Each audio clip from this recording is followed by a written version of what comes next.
हिंद, जय भारत साथियों आज एक और खास विषय पे वीडियो लेकर के आपके बीच में आए हैं। जैसा कि आपने टाइटल देख लिया होगा, इसमें मैं बात करने वाला हूं, यदि आप जीवन में सफल होना चाहते हैं, राजनीति में या किसी भी फील्ड में, कुछ लोग हैं जिनसे दूरी बना लीजिए। और जितना जल्दी दूरी बना लेंगे उतना आपको लाभ होगा, क्योंकि ये लोग ना तो खुद सफल होंगे और ना ही आपको सफल होने देंगे। कौन लोग? सबसे पहले वो लोग जिन्हें हर काम में कोई ना कोई बाधा नजर आ जाती है, हर अपॉर्चुनिटी में वो कोई ना कोई दिक्कत, कोई ना कोई परेशानी देख लेते हैं, जिन्हें हमेशा ये रहता है कि उन्हें पहले रोड क्लियर चाहिए, तब वो काम करेंगे। जब तक क्लियर रोड मैप नहीं है या रोड उनके सामने नहीं है, तब तक वो काम नहीं करेंगे। जबकि जीवन में सफलता पाने के मार्ग पर कभी ऐसा नहीं होता कि आपको सब कुछ क्लियरली दिखने लग जाए। जैसे मैं अक्सर एग्जांपल देता हूं एक गाड़ी की हेडलाइट का।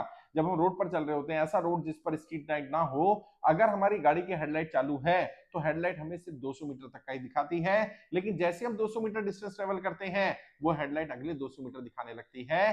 कोई ये कहे कि पूरा रास्ता क्लियर दिखा दिया जाए तब मैं गाड़ी चलाऊंगा, तो शायद कभी ऐसे रोड पर गाड़ी नहीं चल पाएगी। ऐसे जीवन में होता है। ये संभव नहीं है कि बाधाएं ना आए, ये संभव नहीं है परेशानियां ना आए, ये कभी संभव नहीं है कि आपको सारा रास्ता क्लियर मिल जाए, पूरा रोड मैप क्लियर मिल जाए तब आप सफर शुरू करेंगे। ऐसा नहीं होता। आप सफर शुरू करते हैं बाधाओं की बिना परवाह किए, और रास्ते में जो बाधाएं आएंगी, जो समस्या आएंगी, देख लेंगे। मान लीजिए कोई रास्ते पर आप जा रहे हैं, कहीं पर रास्ता बंद होगा तो कोई शॉर्टकट ढूंढ लेंगे, कोई और रास्ता ढूंढ लेंगे, किसी और तरह से निकल जाएंगे। थोड़ा शायद ज्यादा समय लग जाएगा, लेकिन मंजिल पर पहुंच जाएंगे। वो शेर है ना, वो कहावत है कि मंजिल पर पहुंच जाएंगे भटकते ही सही, गुमराह तो वो लोग हैं जो घर से निकले ही नहीं। ऐसे लोग जो नकारात्मक हैं, हर हर अपॉर्चुनिटी में उन्हें नकारात्मकता, उन्हें समस्या नजर आती हैं, और वो क्यों काम नहीं हो सकता इस पर ज्यादा फोकस करते हैं, बजाय कि काम कैसे किया जा सकता है इस पर फोकस करने वाले। और इनको पहचानना बड़ा आसान है। जब भी इन्हें कोई अपॉर्चुनिटी बताई जाए, पहला इनका जवाब होगा ये नहीं हो सकता।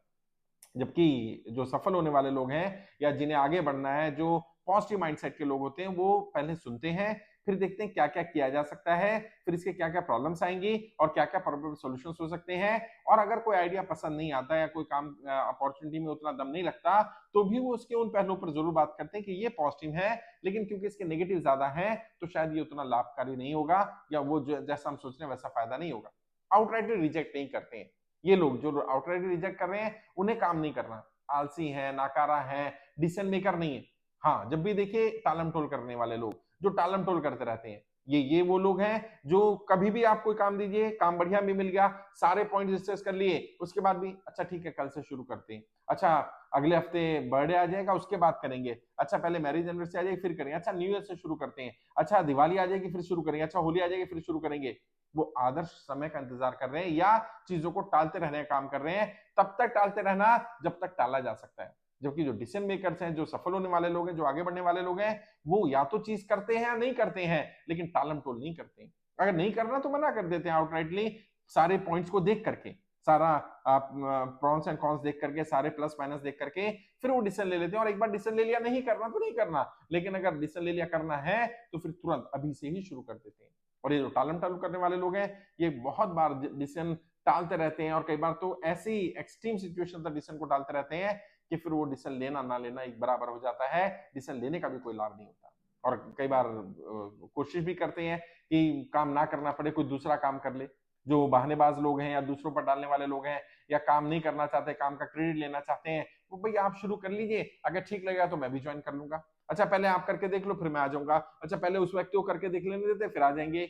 जबकि वो रिस्क लेने से डर रहे हैं, और जो व्यक्ति रिस्क लेने से डर रहा हो, ऐसे लोगों का भी साथ नहीं देना है, ऐसे लोगों के साथ खड़े नहीं होना, ऐसे लोगों से दूरी बना लीजिए। अगर जीवन में कुछ पाना है, रिस्क लेना पड़ेगा साथ। और रिस्क तो घर में भी है ना। आप घर में रह रहे हैं, अचानक भूकंप आ सकता है, छत गिर सकती है, हादसा हो सकता है। रिस्क तो कुछ ना करने में भी रिस्क है। और जब रिस्क है ही जीवन में, तो क्यों ना कुछ करने का रिस्क लिया जाए। और जो सफल होने वाले लोग हैं, वो कैसा रिस्क लेते हैं? वो रिस्क ऑफ लाइफ ले लेते हैं साहब। जो जो उनके पास होता है, वो उसे दांव पर लगाने से, उसको गंवाने से घबराते नहीं है, पीछे नहीं हटते हैं। उन्हें भी ये मालूम होता है कि हो सकता है वो फेल हो जाए, हो सकता है वो सफल ना हो पाए, हो सकता है वो कुछ ना कर पाए, लेकिन ये जो कुछ करके दिखाने का जज्बा है, जो औरों से अलग कुछ करने का जज्बा है, यही उन्हें औरों से अलग खड़ा करता है, और यही उनकी पहचान बनता है। इसी कारण वो सफल हो जाते हैं।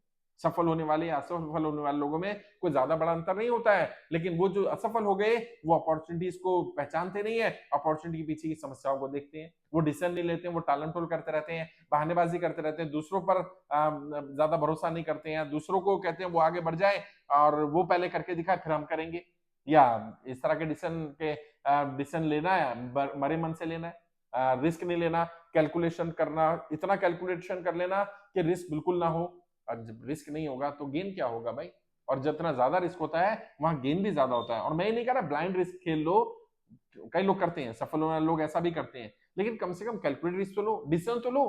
डिसीजन ना लेना अपने आप में एक बहुत नकारात्मक सिम्टम है, और ये जितनी भी मैंने बातें बताई ना संक्रमण की बीमारियां, हाँ ये ऐसा नहीं है कि वो व्यक्ति नेगेटिव है, वो ये नेगेटिविटी आप में भी डालेगा और ये नेगेटिविटी संक्रमण के साथ फैलती रहती है। एक नकारात्मक व्यक्ति अगले 4 5 10 नकारात्मक लोगों को संपर्क में आकर के उनको भी नेगेटिव करता है। और यदि यदि आप 5 ऐसे लोगों के साथ रहेंगे जो नकारात्मक हैं, तो मैं लिख कर दे सकता हूं छठे नकारात्मक व्यक्ति आप हो जाएंगे। अगर 5 नाकारा लोगों के साथ रहेंगे, छठे नाकारा आप हो जाएंगे। 5 बहानेबाज लोगों के साथ रहेंगे, छठे आप हो जाएंगे। 5 टालम टोल करने वाले लोगों के साथ रहेंगे, छठे आप हो जाएंगे। 5 रिस्क ना लेने वाले लोगों के साथ रहेंगे, छठे आप हो जाएंगे। वहीं दूसरी ओर ये बात भी सही है, 5 डिसीजन मेकर के साथ रहेंगे, छठे डिसीजन मेकर आप बन जाएंगे। 5 सफल लोगों के साथ रहेंगे, छठे सफल आप बन जाएंगे। 5 अमीर लोगों के साथ रहेंगे, छठे आप बन जाएंगे। 5 लीडर के साथ रहेंगे, छठे लीडर आप बन जाएंगे। 5 रिस्क टेकर के साथ रहेंगे, छठे रिस्क टेकर आप बन जाएंगे। 5 फंड डिसीजन लेने वाले लोगों के साथ रहेंगे, छठे फंड डिसीजन लेने वाले आप बन जाएंगे। आपकी संगत का आपके ऊपर बहुत बड़ा असर पड़ता है। तुरंत तुरंत ऐसे लोगों से दूरी बनाइए, क्योंकि ये लोग ना तो खुद कुछ करने वाले हैं और ना ही आपको करने देना चाहते हैं। उन्हें हमेशा बहाना है उनके पास काम को ना करने का, उनके पास हमेशा तैयार है कौन सा काम क्यों क्यों नहीं करना चाहिए, क्या क्या दिक्कतें आ सकती है, क्या क्या परेशानी आ सकती है, कैसे कैसे हो सकता है, इस पर बात नहीं करेंगे। क्या नहीं हो सकता, क्यों नहीं हो सकता, क्यों नहीं करना चाहिए, इस पर उनका ज्यादा फोकस रहता है, और शायद इसीलिए वो जीवन में सफल नहीं हो पाते। और जब सफल नहीं हो पाते तब उसका भी वो जिम्मेदारी लेने की बजाय जिम्मेदारी से भागते हैं, दूसरों पर ठीकरा फोड़ते हैं। मैं तो सफल हो जाता अगर उस दिन बारिश ना आई होती तो, अगर उस दिन ऐसा ना हुआ होता तो, अगर उसने साथ दे दिया होता तो, अगर मेरे पास पैसा आ गया होता तो, अगर मेरा दाव सही पड़ गया होता तो, अगर ऐसा हो गया तो, अगर वैसा हो गया तो, अगर ऐसा हो गया तो मैं सफल हो जाता। ये तो वाली कैटेगरी सही नहीं है। आपने कोशिश करनी है ना तो खुद ऐसा बनना, और जो लोग आपके आसपास ऐसे हैं उनसे दूरी बनाइए, क्योंकि संक्रमण की बीमारी है, ये आपको भी परेशान करनी है। फिर भी आप मेच्योर हैं, समझदार हैं, खुद डिसीजन लीजिए। देखिए जिस व्यक्ति की प्रेजेंस में आपकी ग्रोथ हो रही हो, आप तरक्की कर रहे हैं, आप आगे बढ़ रहे हैं, आपके गुणों में कुछ बदलाव आ रहा है, कुछ परिवर्तन आ रहा है, कुछ एड ऑन हो रहा है, वो व्यक्ति आपका हितैषी है। लेकिन किसी के साथ अगर आपकी एनर्जी लो होती है, किसी के साथ रहने से आप डिसीजन मेकिंग में और हिचकिचाने लगते हैं, आप बोल्ड नहीं बन पाते हैं, आप बहुत ज्यादा लालची हो जाते हैं, आलसी हो जाते हैं, डिसीजन ना लेने वाले हो जाते हैं, रिस्क टेकिंग से भागने लगते हैं, ऐसे लोग यानी कि आपकी क्षमता को कम कर रहे हैं, उनसे दूरी बनाना जरूरी है।